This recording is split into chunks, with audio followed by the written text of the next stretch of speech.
Hello, good afternoon, and welcome to the Cop Update. I'm Gav, and this is the LFC Daytrippers. You're all very welcome. If you're watching and you like what you watch, please hit the like button, hit the subscribe button, share if you'd like to as well. Most of all, though, stick your comments in the chat there, and we'll have a chat about it in the next 25 to 30 minutes. Who starts and what's the final score is what we asked today. Let us know, like, subscribe, and check out our charity drive in the description. Of course, Féileacáin is in the description. If you want to help us out with that, you can, whether it'll be a donation or whether it's sharing it amongst your friends, family, colleagues, and trying to help us get to that 10k. Derek says, just a thought on the decision to appoint Manchester-based referees for Sunday's game, Gav. Maybe you might give your opinion on this. Also, are Liverpool too nice, and should they react to this decision? Garrett McDonald says something similar. He says, afternoon all, Tierney on VAR for Sunday is an absolute disgrace. Him and Klopp have a history of animosity, and it's just going to add an extra level of stress for Sunday. Good evening from Mongolia, says Storm Thomas. 3 a.m. kickoff for us here, which is obviously Benfica against Liverpool later on, which we will get on to with some lineup and score predictions. And let me see. Kevin Ball is in. Scouser Pete is in. Daniel Dawson is in. There's a good few in there. So if you're watching, as I said, hit the like button, subscribe, share, all that stuff. So I do want to talk about Benfica against Liverpool tonight. Quarter-final of the Champions League, first leg in Lisbon. We're definitely going to talk about that. But we must start. Red Tide Rising says everyone bracing themselves for a roller coaster ride of a month in April. Yeah, we're in. We've begun, and we're going to see how we get on. But I have to start with the appointment of referees and VARs for Sunday's game away to Manchester City at the Etihad. And where do you go with this? You know, and I wanted to try not be too annoyed at this, because you will get Man City fans going, look, you're looking for excuses. No, not looking for excuses whatsoever. But if you're going to pick two people that shouldn't be anywhere near Manchester United or Manchester City versus Liverpool at the weekend, in what could go a very long way to deciding the destination of the title, one is Anthony Taylor and two is Paul Tierney, for different reasons. Anthony Taylor is from Manchester and has been appointed to referee Manchester City at the Etihad against Liverpool, which is fucking mad. Sorry for the language at 2 p.m. on a Tuesday, but it's insane. There's a full list of referees there that are available in the Premier League that don't have to be from Manchester, and you can put them in charge of this game. And they've absolutely decided to put Anthony Taylor in charge of this game. On top of that, they've decided that the referee who has had very public run-ins with Jurgen Klopp, particularly after the Spurs game earlier on in the season, he's going to be on VAR. And if VAR worked properly and it was transparent and we could see everything that was going on, that wouldn't annoy me as much. But you have this one degree of separation, I suppose, with regards to transparency in VAR, where we can literally still be asking who's made that decision in the way they take a decision, look at it and make it. And I just can't get over.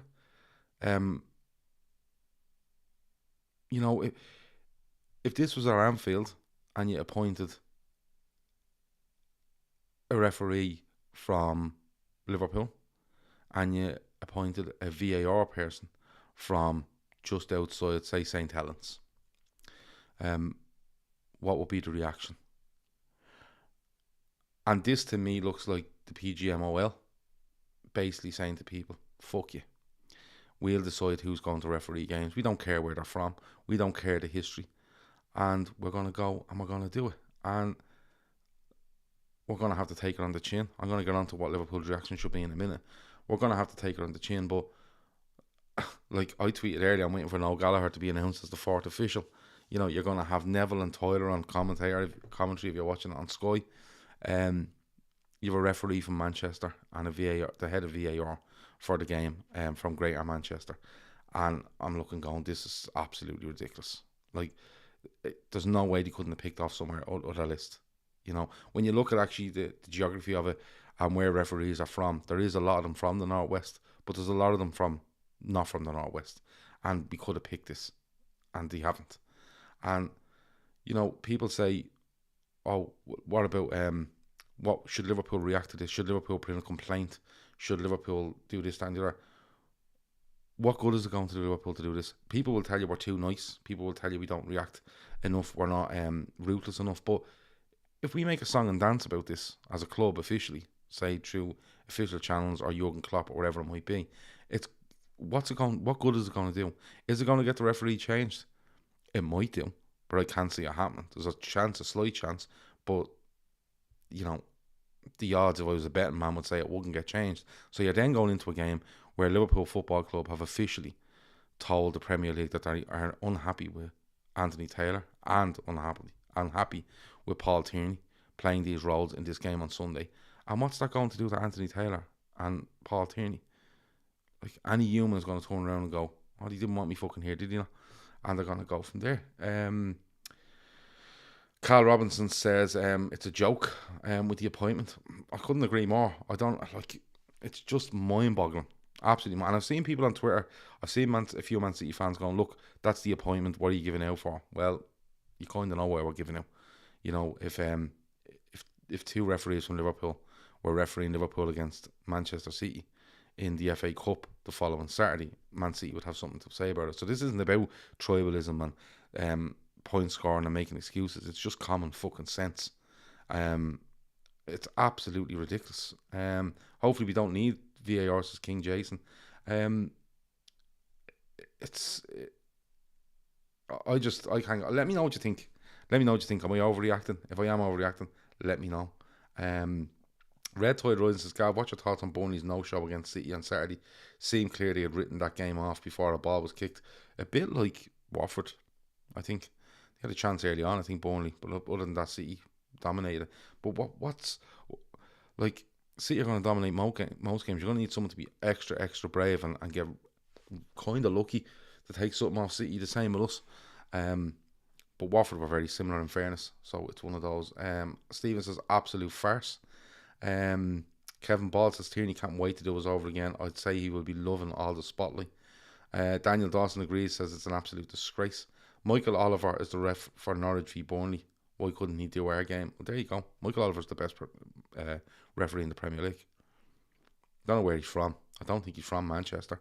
But I just can't believe that they've done this. And like, if you're using common sense in the PGMOL, you're turning around and you're saying to yourself, we can't put Anthony Taylor in there, and we can't put Paul Tierney in. It's literally could be a title decider, and we put two men from Greater Manchester in there. Like, just listen to them words. Two men from Manchester or the Greater Manchester area are refereeing and being the main VAR person of Manchester City versus Liverpool in what could be a title decider. Like, come on. That's the facts in very simple English. Does it make sense to anyone? I don't know how it does. Taylor has been dropped right into shit with this decision too, says Kev O'Sullivan. If you want to expand on that, Kev, absolutely go and do so. Red Tide says the league and the officials will do all they can to hand this league to Man City. It's all about the size of the brown envelopes. It's disgusting. You used to have to disclose where you were situated from. I'm guessing since travel restrictions came in, they did away with that rule. Why don't they just appoint the Gallagher brothers as linesmen and Hatton on VAR, says Antico. I'd get over Taylor, but not over the other fella. The club should put in a complaint. Well, you see, the thing with Paul... Look, it would be worse if Paul Tierney was refereeing it and Anthony Taylor was on the pitch, in my opinion. We've got the best of a very bad set of options, in my opinion. I think Tierney is appalling. Wasn't he the ref last night for Palace against Arsenal? I thought he was watching the game on a dodgy stream. He took that long to give a penalty for Zaha, and what changed his mind is mad. He's just mental. But we've got the better side of the deal if that's the deal we're being dealt. But my biggest concern, and it's always my biggest concern, is if a referee gives a decision, make him go to the screen and make the decision. If a referee makes a decision and then is talking to VAR and we don't know what's being said and we don't know if that VAR is watching stuff and comes back and he makes a decision or the ref makes a decision, we don't know. That's where my problem is. And because you lose that bit of transparency, you are questioning the decision when it's made. Who made it? Why was it made? And that's where they have a get-out clause. And when you put in a Manchester-based referee with a greater Manchester-based VAR person, it's ridiculous. Now, don't get me wrong. We could come to Sunday, Liverpool could win the game and on a VAR decision. Fine. You know what I mean? City could win it on a VAR decision, which is fairly straightforward. Fine. But if it comes down to it, and a VAR decision is made, and we don't know who's made that decision, the fact that the PGMOL haven't had the foresight to turn around and say, if something goes wrong here, and they get a decision wrong, and City benefit, or Liverpool benefit, whatever it might be, that's a silly decision we've made. It's a silly decision we've made because, let me put it this way, if Liverpool win that game on Saturday or Sunday off a VAR decision, right, and we're still questioning after who made the decision, and Liverpool win the game, right, we're happy, right? Man City are not happy. But what's going to happen after that is it's going to turn around then, and you will get claims from Manchester City fans that these two men involved in a massive involvement in this game have overcompensated because of the furore made from Tuesday to Sunday with regards to their appointment. If it goes the other way and Liverpool lose the game because of a VAR decision that we're still questioning after the decision is made because there's that 1 degree of separation, in my opinion, then you will have people going, well, look, what do you expect? They put these two people in charge. No common sense has come of this. And my only thinking on it is that someone in the PGMOL has turned around and went, we don't care. We're going to double down now and we're going to put these guys in charge and let them say what they want. Liverpool are in a catch-22, I believe, because if they make a song and dance about this and nothing gets changed, you're putting something into the psyche of these two men, in my opinion. And you can say what you want about referees are oblivious to this and it doesn't affect them and VAR is there to protect. Stop it. Little decisions, I won't give him a booking because of that, or I'll let that foul go, or I'll let this go, or I'll pull this back for this. Little decisions do get made off the back of emotional stuff that's gone on during the week. It's absolutely ridiculous. Let me see. Michael Oliver is one of the better referees in the league. Can't believe he's not involved in one of the biggest games of the season, says Megan McCallion. I'd have to look up where he's from. He is the best, by the way. He is the best. Just saving on diesel, Gav. Can walk to the Etihad now, says Daniel Dawson. It'll make it all sweeter when we win the game, says Paul Gormley. Yeah, listen, I'm not saying Liverpool can't win the game because these two men are in charge. What I'm saying is they're making a rod for their own back, regardless of whether it's a City win. Unless City go and win the game and there's no controversy, you go, grand. Liverpool win the game, no controversy. But there usually is some sort of controversy in most Premier League games about decisions that are made simply because access to it is instant and you can get multiple angles, and so there's always a bit of controversy. But they have made a rod for their own back by doing this. And if you're a betting man or woman, your bet would be that Liverpool could come out on the wrong end of this, simply because the geography of where these men are from. Oliver's from Newcastle, says Gareth. Well, there you go. He's not too far from Manchester. Why can't he do it? He's going down to Norwich and Burnley. Is that who he's doing at the weekend? Well, there you go. Paul Tierney was the referee of the 2-2 draw. The leagues don't give a fuck. All we can do is play our game. There's plenty of twists and turns still to be had in this title race, says Dylan. If two refs from Liverpool were reffing the game, all 200 City fans would go mad. Look, it's... if City avoid defeat on Sunday, it's theirs to lose, says Kevin Ball. Absolutely. It's a proper FU to the Liverpool and Klopp. PGMOL trying to show that they're the bosses again. Brain dead. It's... at the risk of repeating myself, it's an unbelievable decision to make. And even if you take it at face value that these guys are going to go in and do the best job they can, right? And they do absolutely a brilliant job, right? And that there's no kind of bias there, and there's nothing. The fact that they've, and I think probably I'm starting to understand what Kev said a few minutes ago, they've dropped them in this situation now, 5 days out, where every Liverpool fan is questioning Anthony Taylor and absolutely questioning Paul Tierney. Paul Tierney's actions with himself and VAR during the Liverpool Spurs game was atrocious. There's more. I'm sure there's more, but that's the one I remember. And they've dropped these two lads in it as well, in fairness. One bit of thing I will give to them, regardless whether you like them or not, they shouldn't have been near that game. They shouldn't be near it, but look, it's one of those. You're doing those two refs no favours putting them in, says Kev. He follows it up in this game. Anything goes sideways. They're damned either way. Yeah, absolutely. Tyler and Neville currently are in their City shorts. Yeah, the sooner we accept the fact that when a decision is made by VAR and get on with it, the better. And this argument over VAR will just fade away, says Veranda Cheese. Well, it won't until it's made transparent as to what the decision is and how it was made and who made it. You know, I've no problem when, you know, a referee makes a decision, VAR says something to him, he goes to the screen, he looks at it. Okay? That's absolutely no problem. The problem I have is when a decision is made, the VAR just start chatting in this guy's ear. And then you go, right, well, who made it? Who made the decision? Especially if it's a wrong one. Especially if you look at it and go, that's just wrong. That's like, where are they fucking seeing this from? Who's made that decision? And when you're walking away from the decision going, did the ref actually have to say on that? Did the guy in VAR have a say on that? That's a way of shifting responsibility. And that shouldn't be the case. If they want to be responsible for that football game, you have to take full responsibility in the fucking echo chamber that they're in. That is the game. And the facilities they have, i.e. VAR, fourth officials, linesmen, whatever it might be. But when you can remove that little bit, we still walk away from decisions going, that's a mad decision. Who made it? And sometimes we don't know who did. And that's a little get out. Was Tierney ref against Everton that didn't give the penalty? I'm trying to think.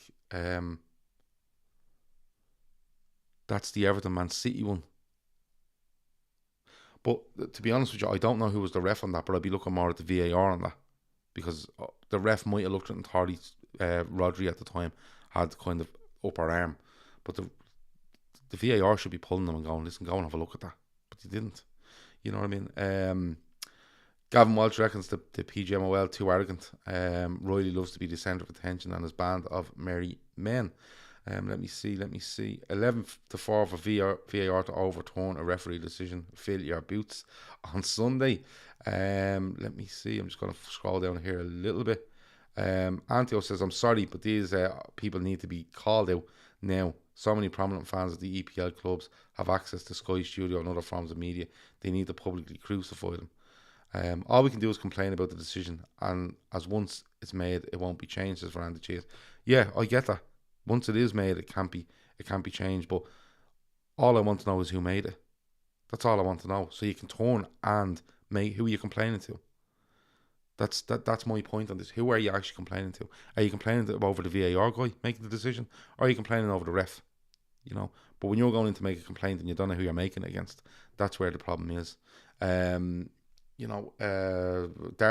Invader says he was the referee at Everton v Man City, but the thing is, I think that's more of a VAR. I'd love to see who the VAR was on that day. I can't remember who it was because there's that many names that float around for that. Reducing our away allocation. They've reduced our allocation by a couple of hundred tickets because they've decided now all of a sudden that this is a dangerous game to go to, and it's highly dangerous, and they've reduced their allocation. I hope Liverpool decide that they're dangerous at the start of next season and reduce theirs. And I'm not really in for a tit for tat thing, but that's ridiculous. Liverpool have travelled to the Etihad in league games, huge league games, huge Champions League games, and this has never come up once. And all of a sudden now it's dangerous, which is absolutely ridiculous. I agree in your logic, but boils my piss when a clear error is made by an on-field official and he's asked to go to the screen. Liverpool's penalty the weekend was clear. It takes one word from VAR to give it. Yeah, but the thing is, like, the one thing I'd say about Liverpool's penalty the weekend was there's a lot going on there. And it's not so much in the vicinity of the ball. So the ref's looking in and he's watching the ball coming along and he's trying to scan as much as he can. It may be just out of his eye shot. I get that. I've no issue. But I want to know who made the decision. And that's where it comes. Can the ref overrule VAR or is VAR's decision final, says Veranda Cheese? No, the ref... you see, the VAR could make the decision if he hasn't seen it. They could turn around and go, listen, he's being dragged down, it's a penalty. Right? But for the life of me, I can't understand why the referee just doesn't go over and look at the screen. Or for all these issues, just make him go to the screen and make the decision. VAR are meant to be there as a video assistant referee. Okay? And they'll say to him, I think that's that. Did you see it? No. But now I can watch it on the screen. There you go. It's all over the place. The more you get into it, it's more all over the place. And people trying to tell you it'll work and they're going to bring in VAR officers. It's insane. And Chris Kavanagh was VAR for City versus Everton. Another mank. Says Gareth Downey. There you go. Gav, what's your thoughts on bringing in a handheld VAR screen onto the pitch so the ref isn't being influenced by supporters from either sides of Tom? Just stand them in the middle of the pitch and put it on the big screen. No problem. And, you know, I'll say it again. Just go and look at rugby union. Just go and look at rugby union and how do you do it? How do you make the big decisions? Referee tells all the players to get away from him. Stands there, looks up the big screen, talks it through with the guy in the thing. We can all hear it. We can all see it. He comes to the decision. You go, Grant, there, the decision's made. You might agree, you might not agree, but you know where the decision's being made. And everyone is brought into the whole process. And that's what it should be. Look, I have to get off this. We've done 20 minutes on it. Benfica versus Liverpool tonight. Fully fit squad for Liverpool travelling over to Lisbon, which is great to see. It makes it harder to predict the team, in fairness. And 5 days to the Man City game, which I think is a big thing. We've seen some players, I think, rested at the weekend. Luis Diaz in particular. Mane only gets a certain amount of minutes, doesn't he? Fabinho comes on. Trent doesn't play. You know, there's plenty to think about there. Throw me in your first 11s and I'll read some out before we finish up. But for me, I'm kind of on board with going as strong as we can. There's 5 days to see. We've 5 subs to use. We can have this game won or be comfortable or be in a positive position come 60, 65. We can change a few and still be as good. Or in certain game situations, change it and be even better. And you know, we play that game tonight, Tuesday. We rest Wednesday. We're back in training Thursday, Friday. A bit on Saturday. We play City Sunday. I think there's enough of a gap there where you could actually just go out and play our strongest 11. Make 3 subs to make sure the game is absolutely watertight. And then go and do the same on Sunday. I absolutely think we could do that. Just going back, Cal is right. And just the last thing on this appointment. He said the decision is bizarre in the biggest game of the season. Kevin Ball, first in with his 11. He says Alisson, Trent, Konate, VVD, Robbo, Fabinho, Hendo, Thiago, Salah, Jota, Diaz 4-1 with Salah brace, Konate header and a Diaz screamer. Oh, like it. Cahill would like Alisson, Trent, Konate, VVD, Robertson.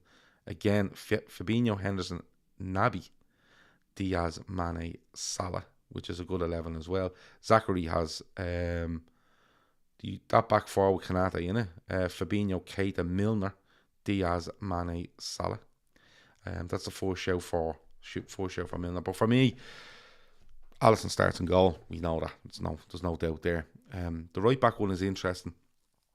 I think Kevin Ball was making a good point about it yesterday, where we were saying, would he play 60 and then Gomez for 30, or could you do Gomez for 60 and him for 30? I think he might play him. Having to think about it since yesterday, I think he might play him. I think he might play Trent, Konate, Virgil, Robertson. Midfield is interesting, with Fabinho only coming back for whatever amount of minutes it was at the weekend. Obviously, because he'd been in South America. Diaz in the same position that didn't come on the pitch. Fabinho has to play. He has to play, but he's definitely one that you probably look to come off. Right? He's done it role reverse at times, hasn't he? Where he hasn't started Fabinho and brought him on 60, and it could be something where he does that just to bed him in. But I'd like to see Fabinho, because he is very, very much a rhythm player, and I'd like to come in and play. Could play 60, could play the 90. We don't know, but I'd like to see Fabinho start. I definitely want to see Thiago start. I know we try to protect him. I know he picks up injuries, but this sort of game is going to be important to keep the ball and move the ball and give our attacking options and our fullbacks as much opportunity as we can to hurt this. And I think that's where Thiago is key. He holds it, he protects it, he picks passes. At times he can lose it, there's no doubt about that. But when you have Fabinho, and I think he'll play Henderson with him, I think that's a midfield that can really, really help the fullbacks and the front three get at Benfica, and we have enough protection in that. So I'd go with Fabinho, Thiago, Henderson. Listen, you could absolutely shout for Keita, Jones, Milner, Elliott. You could have a go at any of them, but I think you go with that tried and trusted while looking at them 5 subs later on. Up front is the interesting one. Salah, I think 100% plays. Firmino hasn't played an awful lot of football, and European football really suits him. Away from home as well, I think really suits him. But Mane only gets a certain amount of time at the weekend as well. I think it might be Salah, Mane, Diaz, with Jota and Firmino on the bench. Only because Diaz will be looking to play. And again, he could be a sub with Jota coming on. Mane has done really well up front. And I think that it might work. I think he's getting a bit of an understanding. I think definitely Diaz and Salah. I'm cop. I don't think Jota starts. I'm caught between Mane and Firmino. But we'll have to wait and see. But look, if you're gonna have to call me on it because we're nearly at the end. I'm going to go with Salah, Mane, Diaz. That's what I'm gonna go with. Jota starts the weekend. Firmino starts at the weekend. Salah starts, but he'll always start. And again, the 5 subs is constantly in my head. So you can do Jota, you can do Firmino, you can do a Milner or a Keita or a Jones in midfield if you want to take out Fabinho. You can do a Gomez if you want to take out Trent. There's loads of options there. But I think the way it's being played against Watford, the way we're looking to do it next Sunday, and just getting players minuted into a rhythm, I think that's what I would go with. Let me see if I can go back up here and find a few more. Dart Invader has Alisson, Trent, Kanate, VVD, Robbo, Hendo, Thiago, Fab, Salah, Jota, Mane. Be brilliant if you were 3-0 up on 60 or 70, says Gavin Walsh. Empty the bench, rest of the players, rest a few big players for Sunday. Midfield must be Hendo, Fabinho and Thiago, says Paul Gormley. Klopp was rotating Thiago and Hendo more recently too, so you may see that again. One do the 460, 65 and then the other comes on to see it out. Possible, absolute possible. Ben Ebba says Thiago is a Champions League specialist. I think he played Simicast instead of Robbo. He'll want Robbo fresh for Sunday, says Red Tide Rising. Not a bad show in fairness. But then again, all the options you have, I'm comfortable wherever 11 he puts out because I know we've 5 subs and I know there's a bigger picture to look after here as well. If we can get a couple of goals clear, you can juggle the side in the second leg, says Curtis J. You could, absolutely. Funny and no one has mentioned Ox. It's like after 5 years they realise he's not good enough. Just hasn't been getting in. And if he's not getting in against the likes of Watford, I just can't see him getting in here. Now, Klopp could absolutely throw a curveball here and Ox could feature. But I'm just looking at it, I think Klopp might be a kind of an emergency player, a little bit like Milner for some games. So we'll have to wait and see. Front three of Diaz, Origi, Mane. Keep Gomez at right back, Kanate in from Matip. That's an interesting one from Thor. Let me see. I love people predicting big scores. Ones when we haven't had a big scoreline in a while. I'm happy with just a win, says Zachary. Predictions. If we're on it tonight, Kevin Ball says 3-0 minimum. Don't worry, Gav, says Ali. City will be tormented by Simeone's rough squad tonight. Sunday we will beat them easily. Oh, I like it. I like Ali. Really think City will get beat tonight. They never do well against the low block. Let's see. But they're none of our business in that competition until possibly the final, so I'll leave them to it. Predictions. Throw in your predictions. You've done your 11s. We've done a load of Anthony Taylor and the other fella, Paul Tierney. We've done some stuff on VAR and we've done our possible lineup. So let's throw in some predictions. I'll start. I don't think this is going to be a walkover like people think. A lot of people will point to Porto, where they are in the league and how we beat them. A lot of people will point to Benfica being third in that division behind Porto and Sporting. They haven't had an amazing set of results in the Champions League, as Kev pointed out on one of the shows the other night, but they have put Ajax away, and Ajax are a good side. Now, I'm not saying Ajax are as good as us, but there has to be something in Benfica to go and beat Ajax. However, I think we have a lot of threat in our fullbacks, a lot of threat in our front 3/5. If you look at the bench, couple that with what Benfica have at the back, I think if our midfield are solid tonight and do their job, I think we could score a few goals. I'm going to go with 3-1 to Liverpool. I think Benfica are going to have a period in the game where their good players that they have got will get at us, because you just don't go 90 minutes without a team getting at you. Home in the Champions League quarter final, it's one of those. So I'm going to go for 3-1. I think Diaz scores. I think Salah scores. I think we might get one from a set piece. So I'm going to go with Konate from a set piece. So that's where I stand. Few to read out before we go. Tiernan says 4-0 Otamendi red card. Stephen has 3-0. Diaz Jota with 2. Kevin Ball has 4-1. Kev's not naming the scorers. He doesn't know the rules. 2-1 says Tom Connolly to the Redmen. He's not naming the scorers either. 3-0 Jota Hendo. Atleti on a mission playing for their coach as his father passed away over the weekend. Says Tarek, yes. And condolences to Simeone on the passing away of his father. Carl Robinson, 3-1 win. Charlie the Red has 1-0 with Jota. 4-1 to us. Salah, Jota, Virgil, Mane, Nunes for them, says Antico. Curtis J has a 3-0 win. Gavin Walsh has a 3-0 win. Paul Gormley has 4-0. So is Scouser P. Ali has 3-0. So is Megan McCallion. No nil-alls allowed or nil-nils.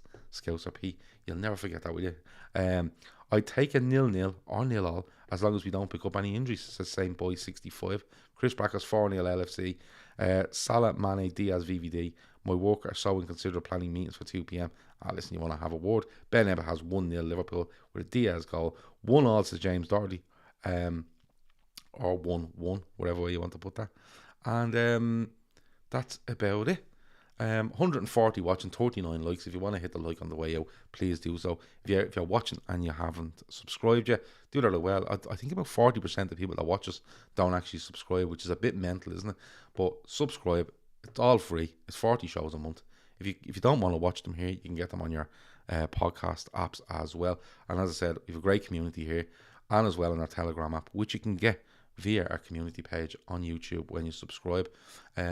We are bringing more and more viewers on lately, and we will have some more on tomorrow night for the midweek fix. And we're actually going to be doing a viewer show once every 2 weeks, I think. And if it takes off, we might do it once a week. You never know.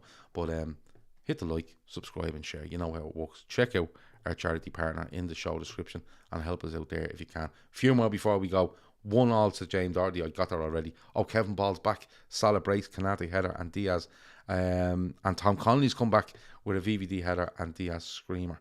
2-0 to Liverpool, says Celtic football fan 11. Good win for Celtic at the weekend. Absolutely mad watching only 700 Celtic fans at Ibrox, by the way. What the fuck is going on there? The best Liverpool podcast YouTube channel out there, says Paul Gormley. Thanks a million. And as I said, we try our best and we have continued to keep this absolutely free for everybody, while me and everyone that's on this channel works our arse off on a daily basis to bring you this sort of stuff. So that is it. We will talk to you. Me and Keith are on later on, 10 p.m. Full-time Reds, Benfica versus Liverpool, instant match reaction. Check us out at 10. Hit the bell icon if you're subscribing as well, because as soon as we go live, you get a little notification on your phone or your tablet or wherever it might be to say that we've gone live. That has been the COP update. Talk to you in a bit. Over and out.